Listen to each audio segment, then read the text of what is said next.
Welcome to the English Asia Learning English series, where we unravel the meaning of words and understand their uses in a sentence. Today's word is perpetuate. So what does the word perpetuate mean? Before we answer that, first a quick quiz. Is it A, to forget easily, B, to make something last indefinitely, or C, to destroy completely?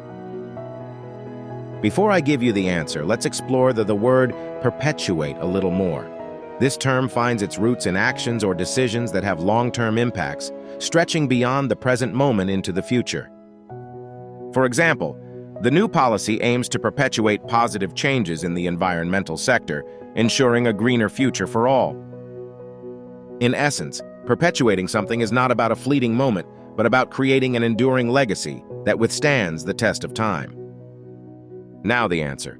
If you guessed B, you're absolutely right. Perpetuate means to make something continue indefinitely, ensuring its longevity.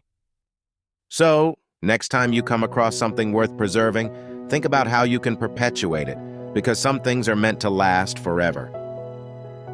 Remember, the words we use shape the world around us. Let's perpetuate kindness, positivity, and knowledge one word at a time. If you find out the English Asia learning videos helpful, please subscribe to our channel for future videos, which we will be posting consistently. We would also be happy if you shared the videos with your friends and spread the word.